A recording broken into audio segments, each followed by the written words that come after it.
ni se atreve tampoco con el espinoso problema de los 357 bloques por día. Heródoto cuenta lo que le contaron.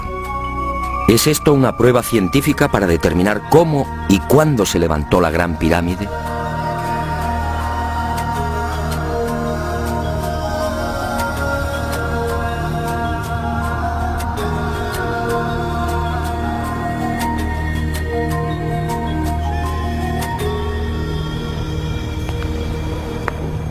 Pero existe una segunda razón de mayor calado que hace dudar de lo establecido por la arqueología. Hace 4.600 años, cuando los arqueólogos fijan la construcción de la Gran Pirámide, el Valle del Nilo justamente despertaba al periodo neolítico.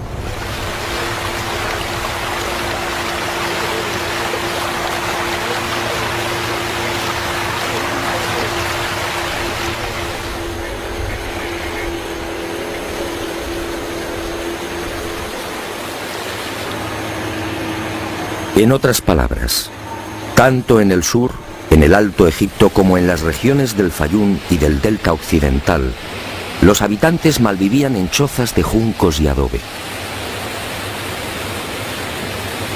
Se hallaban todavía en la Edad de Piedra, con un precario desarrollo agrícola y un incipiente pastoreo. Sus herramientas eran groseras, basadas principalmente en la industria lítica. Sería 3 siglos después, hacia el 2300 a.C., cuando estos pueblos entrarían en la Edad del Bronce. Y surge la primera gran contradicción. Si Egipto cambia la piedra por el bronce en el 2300 a.C. aproximadamente, ¿cómo pudieron levantar la Gran Pirámide 300 años antes? ¿Con qué herramientas? ¿Con qué clase de conocimientos? ¿Cómo explicar semejante salto cualitativo?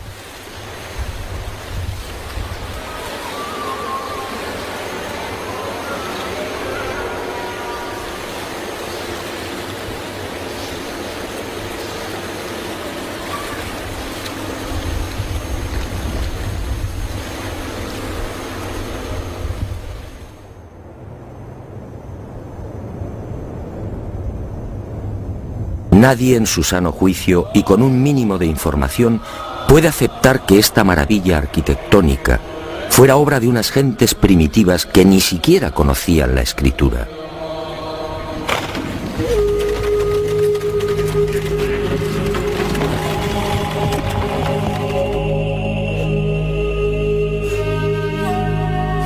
El testimonio de Heródoto, en efecto, deja mucho que desear. Hoy cualquier arquitecto o ingeniero comprende de inmediato las graves dificultades técnicas que debieron superar los constructores de la Gran Pirámide. Las cámaras, galerías y los mal llamados conductos de ventilación exigen unos profundos conocimientos matemáticos y arquitectónicos.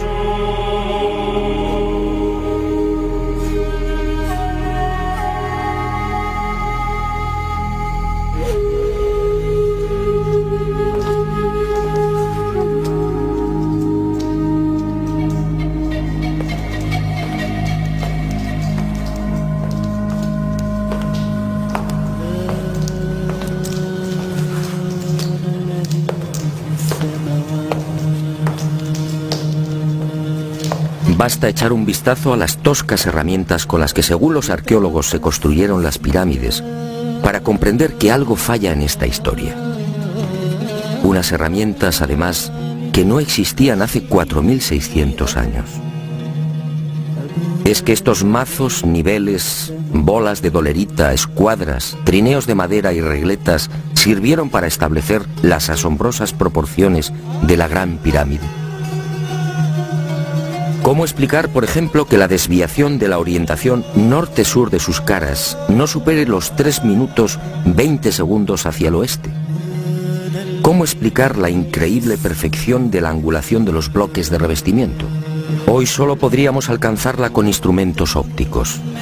¿Cómo entender que hace 4.600 años aquellos pueblos neolíticos dispusieran ya de una medida tan perfecta como el codo? Como es sabido, solo en la era espacial se ha podido comprobar que el metro estaba mal medido.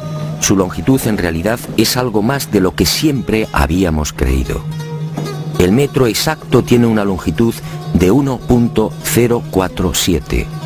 Pues bien, 2 codos egipcios equivalían exactamente a 1.047. El metro de la era espacial. ¿Cómo lo lograron? Pero las dudas y contradicciones no terminan ahí.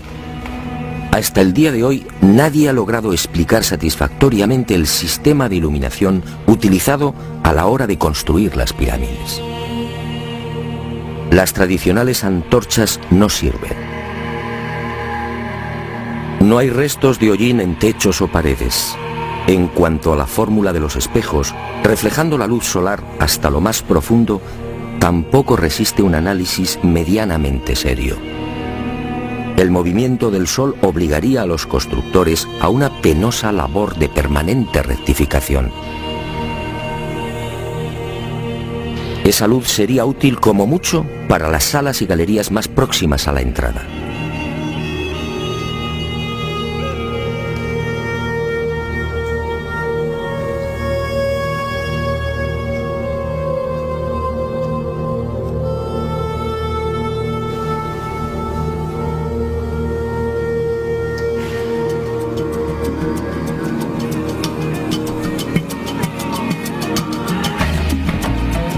Las explicaciones de los arqueólogos tampoco convencen cuando alguien pregunta por el método utilizado para cortar los enormes bloques de granito. ¿Herramientas de cobre? Eso sería como intentar cortar una mesa de mármol con unas tijeras.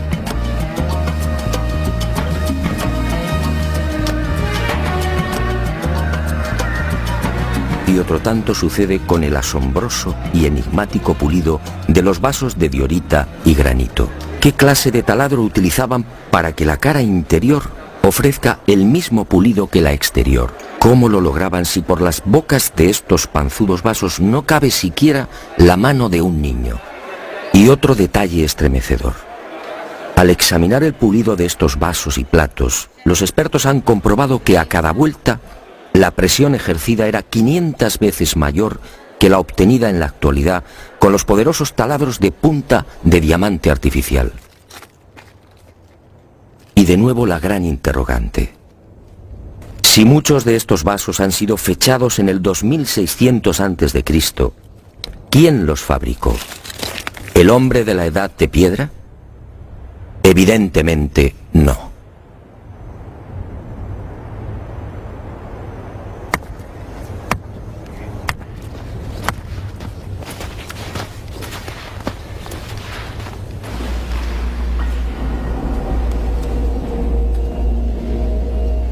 ¿Y quién fue capaz de un pulido como el que presenta el supuesto sarcófago de la pirámide de Keops?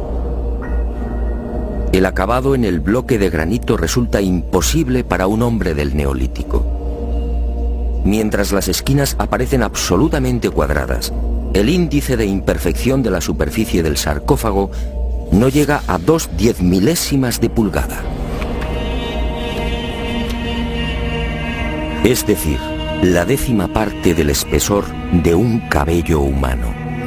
Esa perfección en el trabajo sobre la negra y dura diorita alcanza su máxima expresión en la estatua del citado faraón Kefren, hallada en el Templo del Valle, junto a la pirámide que lleva su nombre. El pulido de la misma es tal que solo cabe el silencio.